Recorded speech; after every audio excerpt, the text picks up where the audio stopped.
Hello and welcome to today's broadcast. It sounds like my husband, but I'm going to talk about the Trump Organization just as soon as I tell him to go away, but nicely. Oh, darling, I'm doing a broadcast.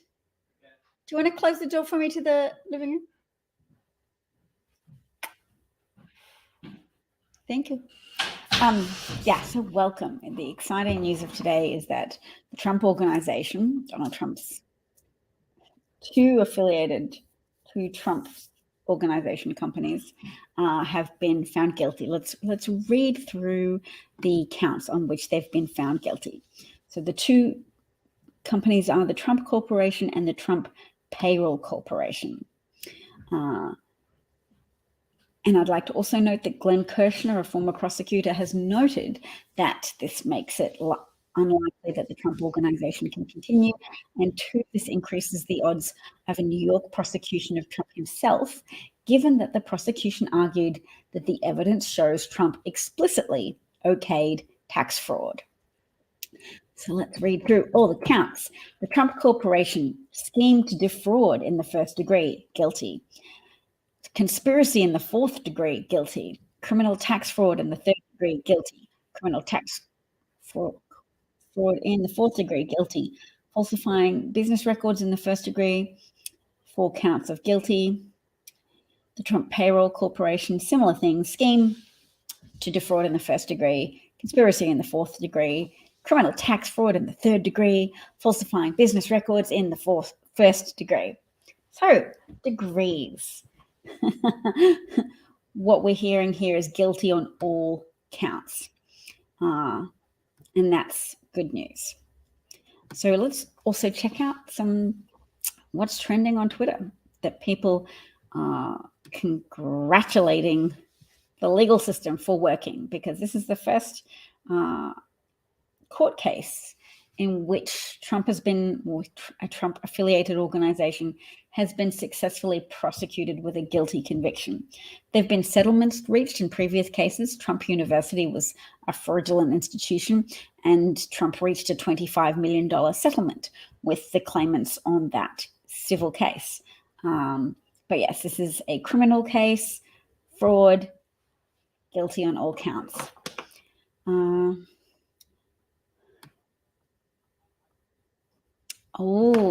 One of the last details of something that the jury came out to clarify, as per the reporting of Jose Palieri, he reported that the 12 jurors are evidently discussing a final detail, what it meant to have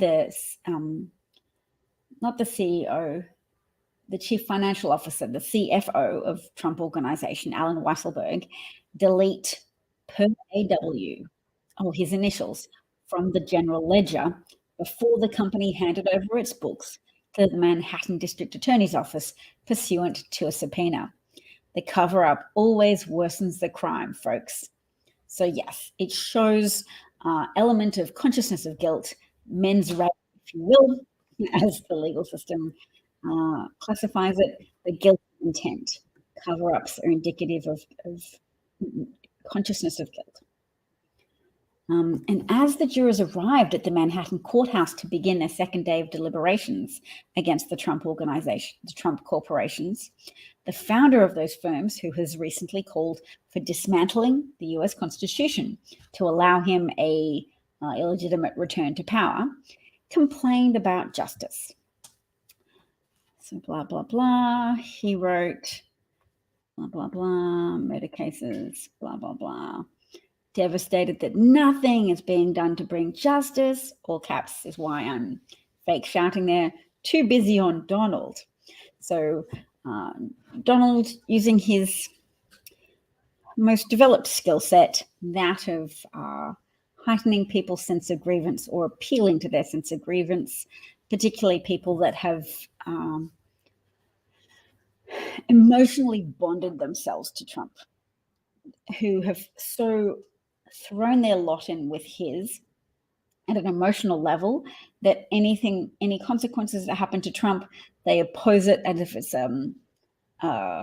just a partisan political outcome, as if it's toxic partisanship, whereas an objective reviewer of evidence, someone who has a strong tether to reality, would agree that if you are guilty of all of these crimes of tax fraud and conspiracy and deceit, that you should face legal consequences, and that it's a good thing when the justice system is able to follow through with a case illustrating that no person and no person attached to corporations is above the law. So Donald Trump is not above the law. It has been a long time coming. Right.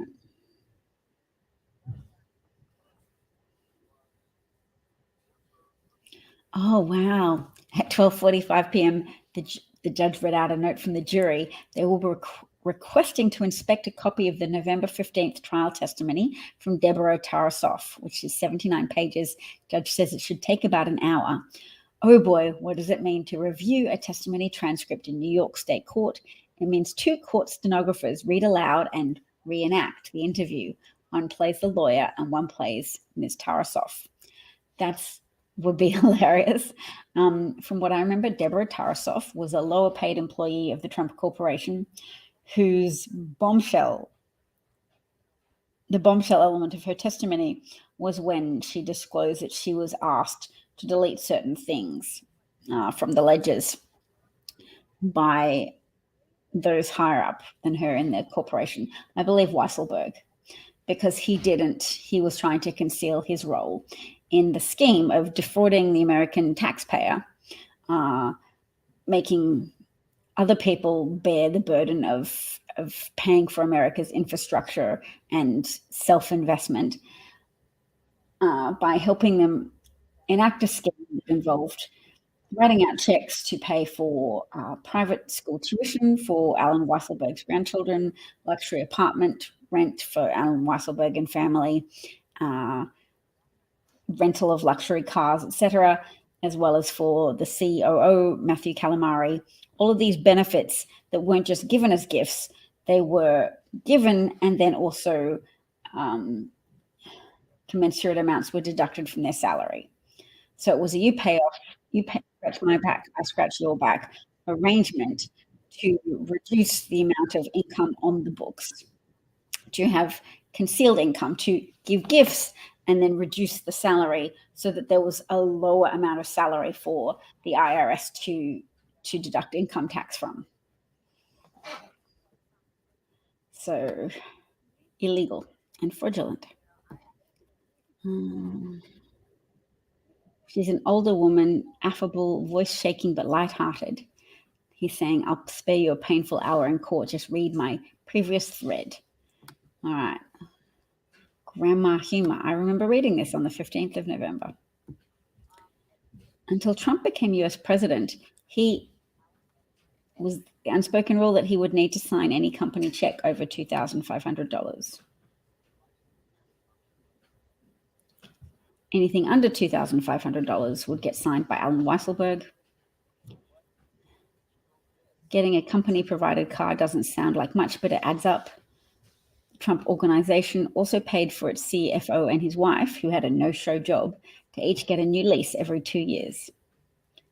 So $675 bill each month for a swanky Mercedes-Benz E350 luxury sedan. So the company also paid for the COO's luxury Mercedes-Benz S550, and his wife, not an employee of the company, but also got a Benz C330.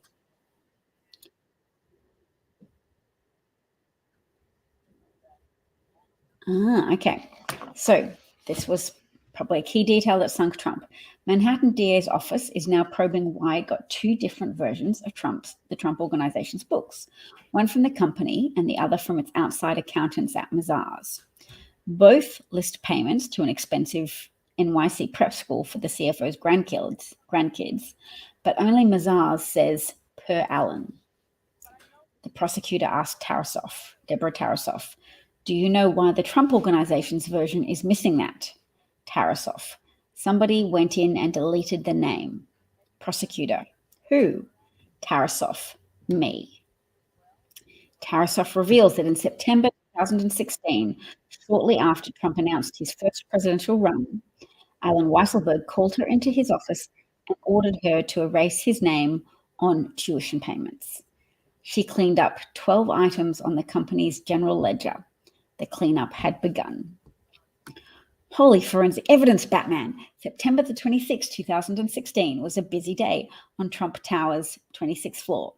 Digital entries show that Jeff McConney joined Deborah Tarasoff in deleting a bunch of lines from the company's books. They made sure there'd be no evidence the CFO got untaxed benefits. What happened that day while the Trump Organization employees deleted evidence of a crime? Politico asked if Trump was qualified to be president. American University's Alan Lichtman predicted Trump would win. And that night, Trump debated Hillary Clinton, saying, "Dodging taxes makes me smart." So they began to take it seriously that Trump could win the election and took steps to delete evidence of their tax fraud crimes because they anticipated that their actions would come under greater scrutiny. Oh, we have Holly and Bob and Christopher. Hiya. Nice to see you. I've been all caught up in elaborating on some of those details that helped the jury convict the Trump Organization and the Trump payroll organization today of all 17 counts. That is exciting.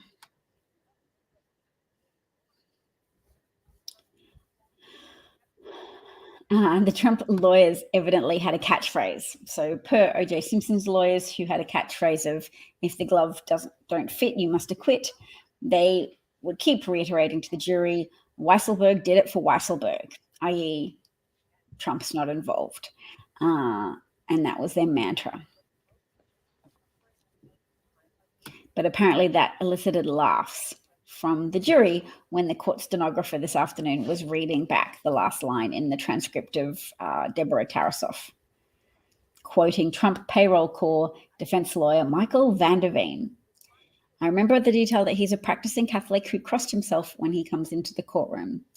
And it's just interesting because I want to point out how a perversion of religion, because religion shouldn't be used to uphold corruption and elevate corrupt actors, but it is when people become so partisan about their religion, so unwilling to accept that it's okay to not be religious or it's okay to practice a different religion.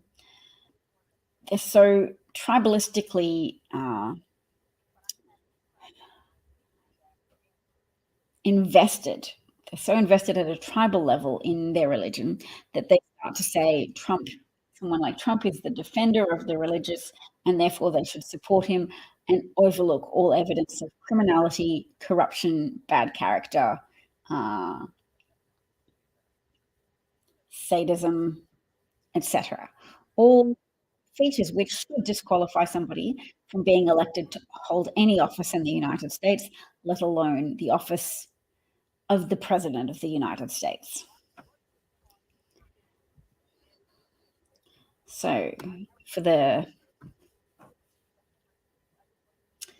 crimes that they were convicted, the Trump Organization was convicted of, there had to be 5 elements required. Caused entry, false entry in business records with intent to defraud and cover up another crime, were high-level managerial agents, did it or authorized and tolerated it, and did so within the scope of their employment and on behalf of the court. So that's nice. Found all those elements. Thank you to the prosecutors for being competent. Oh yes, this was one of the kickers. Oh, it's the OKD here. I've seen this particular memo before, but I hadn't really connected with the significance of it. This is a memo on Trump Corporation letterhead to Jeff McConney, an accountant, from Matthew F. Calamari, the Trump Organization's Chief Financial Officer, CFO, RE annual salary deduction, effective as of March 16, 2012. Please reduce Matthew Calamari's annual salary by $72,000. Thank you for your attention regarding this matter. Okay, D. Do you recognize that D from Donald Trump's signature? Okay, D, showing an awareness of this scheme, because you can't continue to argue that these people were just trying to enrich themselves. Yes, they organized untaxed benefits for themselves, but they did so while simultaneously allowing Trump to reduce their salary by those amounts. So they weren't really getting gifts, they were just getting their salary paid to them in another way that helped avoid scrutiny from the taxation office, that helped them avoid paying any tax on that part of their salary.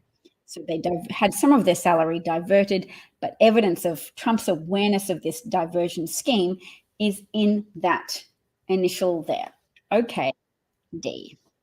And his company has been found guilty on all 17 counts put forward by the prosecution, who evidently did a thorough job. So this is one of the exhibits from the New York criminal trial that's just concluded. Wow. Pardon me. Did I make that big enough for people to see it? Make it bigger. I am excited to show you this piece of documentation. When you initial something, I mean, Trump notoriously doesn't send emails, avoids committing to things, just implicitly asks his minions to do his bidding because he wants to minimize his exposure to legal consequences when people do investigate the crimes he's committed. Oh, wow. Now Trump crime family is trending. Wow, Portugal's scored 6 in the soccer. I should turn to other topics. It's more than 5 counts, because it's the Trump Organization plus the Trump Payroll Organization.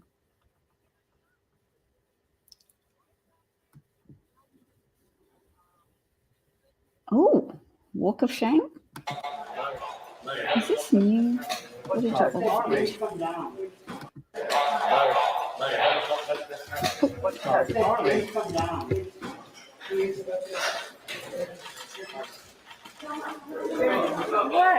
Please, I gotta do my job first. Yes, sir. Alan. First up, guys.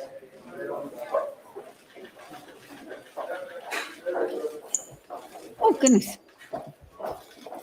Sure, get them out of there. Get them out of there. Thank you.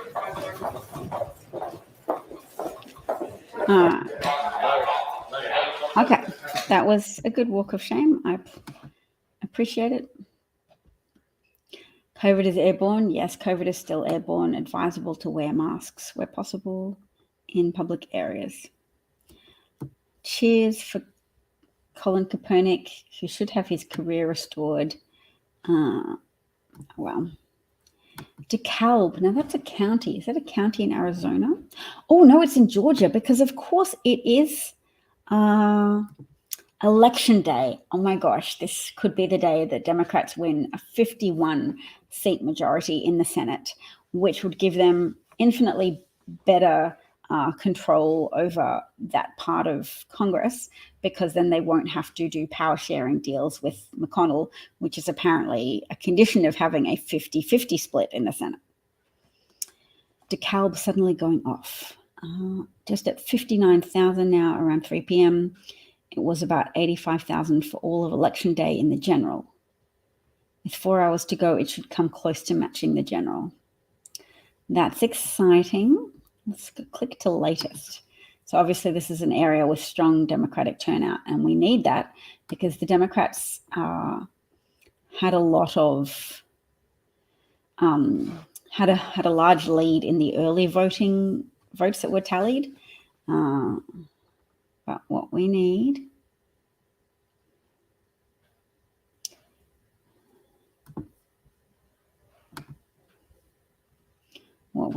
is everybody to turn out. DeKalb turnout, 4:10 p.m. update. Total early vote, 167,000. Latest election day, 67,000 plus 5,400. I figure total turnout should be around 90% of November. November, that was the midterm elections. I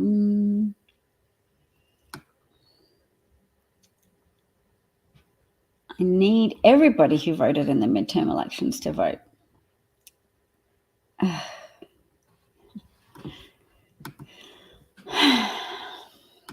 I participated in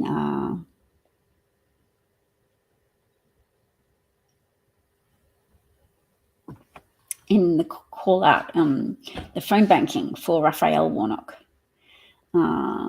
Today, I started helping, but I didn't last very long. August is here. Oh, Christopher says, can they use memos like that to go after Trump?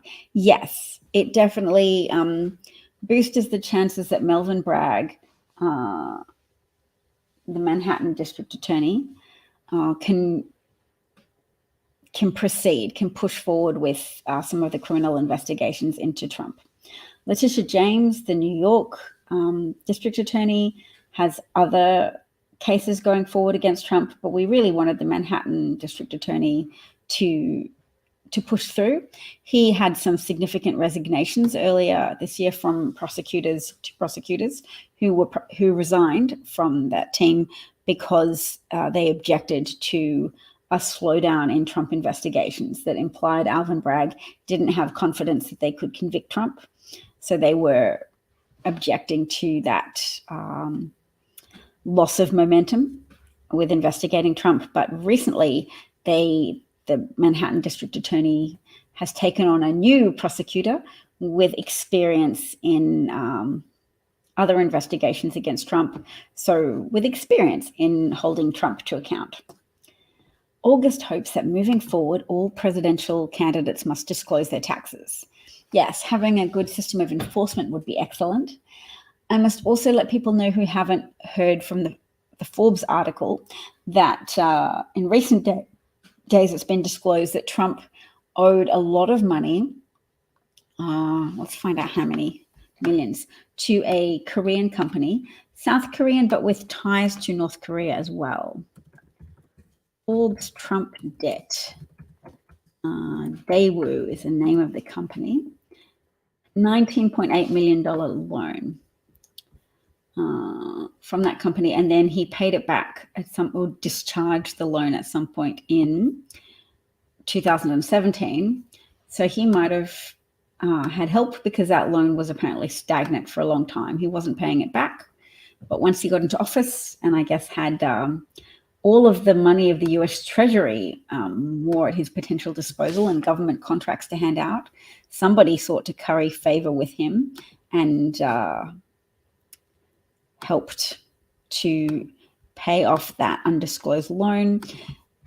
As to whether or not it was legal of him to hide that foreign held loan, he might, depending on certain things, he may be able to legally get away with that particular failure to disclose it. I'll read this and tell you what the conditions are. Okay, he failed to disclose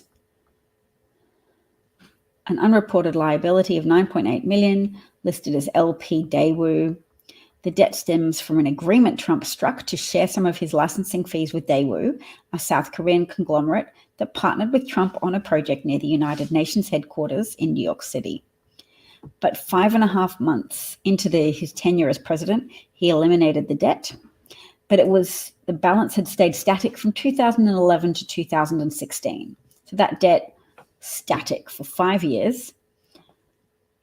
But 5 months into his presidency, not his pregnancy, 5 months into his presidency, the balance had dropped to $4.3 million.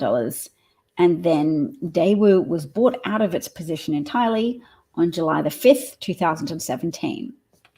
So although the debt appeared on the Trump Organization's internal paperwork, it did not show up on Trump's public financial disclosure reports, documents he was required to submit to federal officials whilst running for president and after taking office.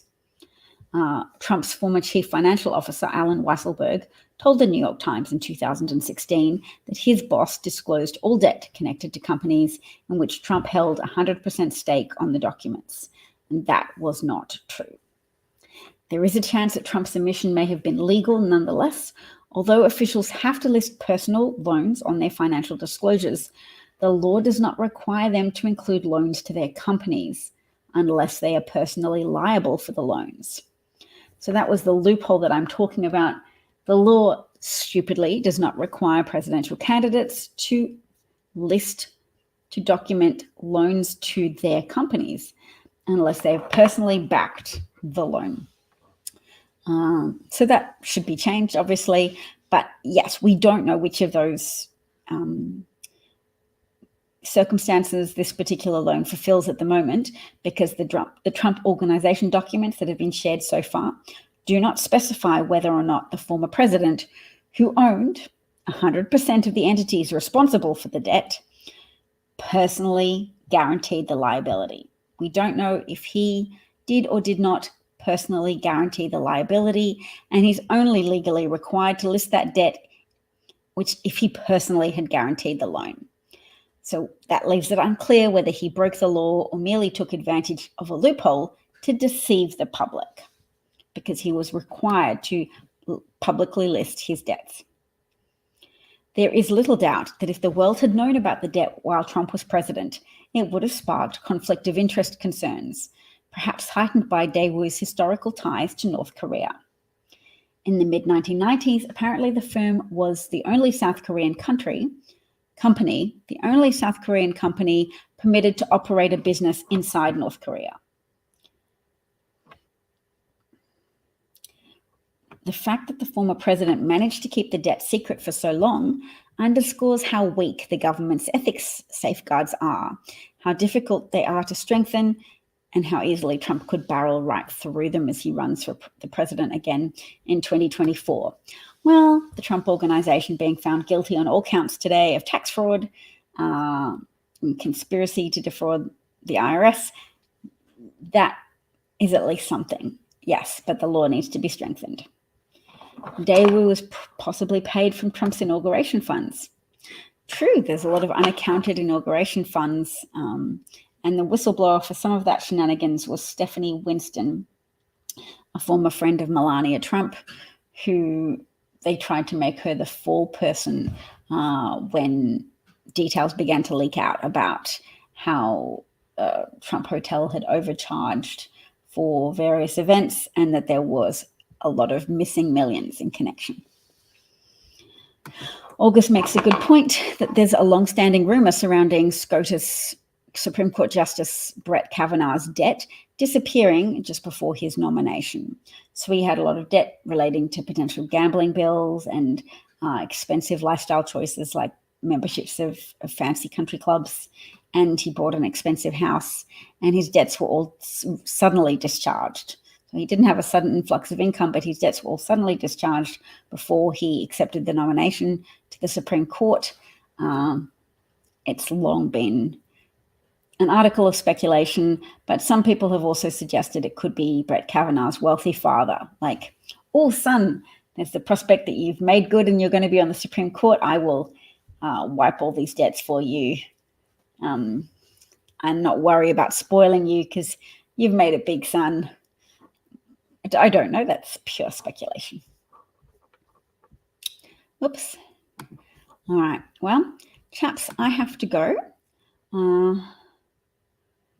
Oh, Trump is done is trending, and that's a nice tag to trend today. Let's have a quick look at that before I go. Trump is done, and then let's cross our fingers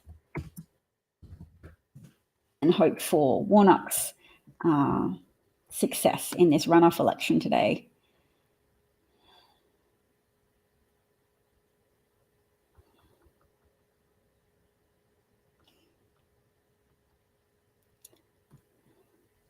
Oh, Fox Business host Stuart Varney used his monologue on Tuesday to lash out at former President Donald Trump's desire to terminate parts of the Constitution.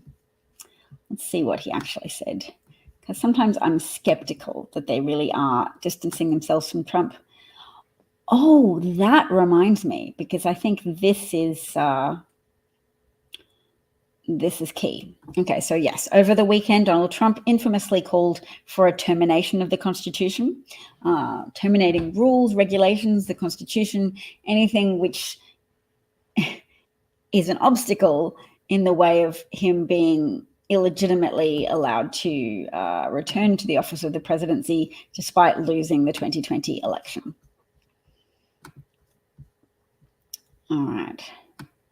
But the thing that really is, I think, culturally striking today is that some people during an award ceremony today refused to shake they shook Chuck Schumer's hand and refused to shake the hands of former Senate Minority Leader Mitch McConnell and potential House Majority Leader, Republican Kevin McCarthy. So that's really significant, and I really hope that everybody shares footage of that with each other, that we make it a big deal as much as we can. So let's look up McConnell and McCarthy, because that will show us the footage.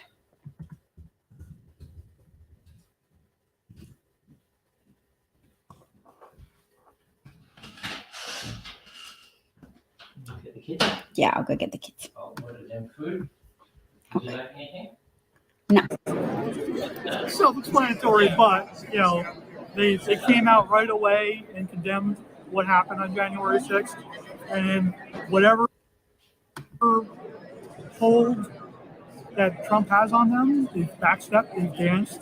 They won't admit to wrongdoing, not necessarily them themselves, but of Trump, of the rioters. I mean, people like Louis Gohmert, who presented an American flag that was flown over the Capitol to a January 6th rioter and told them they were a patriot. It's disgusting. It takes away everything my brother's done. It takes away the heroism my brother showed. You don't think they deserved a handshake in this context? No, definitely not. No, because unlike Bush Cheney, they have no idea what integrity is. They can't stand up for what's right and wrong. Whether it's with them, it's party first. Liz gave up her political career to do what was right and try to find the truth. She's the one ray of hope, her and the whole committee, that they can show integrity, that they can show they actually care about the process, about democracy, about everything that goes on. And these guys are, as long as it's got a big R in front of it, we're going to do whatever you do. As long as it's got a big R in front of it, we're going to do whatever. Exactly. Oops. Oh, well, I better go. But I will play that footage tomorrow in the next broadcast I do. Thank you so much to everybody who's listened and to any replay viewers. Have a great day. If you want, look up on Twitter, still functioning, McConnell and McCarthy, and you'll see footage of people accepting the Congressional Medal on behalf of slain Capitol Police Officer Brian Sicknick, who died of a stroke the day following the Capitol insurrection, the attack on the Capitol, after encountering a lot of violence and toxic bear spray being sprayed directly in his face by Trump-incited rioters who sought to overturn the results of the 2020 presidential election and have their hero, authoritarian, aspiring leader, Donald Trump, installed in a autogulp, which is the word for the type of coup when you're already in power and you want to stay in power. But the more broadly known term for that is just a coup. Donald Trump tried to effect a coup. One of his strategies was using the rabid loyalty of some of his followers to incite a violent attack on the Capitol, potentially to have lawmakers taken hostage, to disrupt an official proceeding, which was the certification of Joe Biden's victory in the presidential election, his electoral college victory, which in terms of American democracy is how you win the presidential victory. I would just like to also note that Joe Biden won by 7 million votes at a popular vote level, even though that's not the metric used. All right. So August says, thanks. Great. Cheers. Great seeing you again. And Christopher says, thanks for another great show. I'm glad you enjoyed it, folks. Let's take care of each other. There was one really important quote, and I'll find it and come back another day. But it's from the chap who invented the Twilight Zone, and he made reference to one of the principal ills of human nature. One of the principal causes of conflict and violence and strife is our capacity to pursue feeling good about ourselves by despising other people, by despising groups of other people, because that tendency can be harnessed for ill. So I'll find that exact specific quote, and I'll read it to you all next time. Take care and see you again soon.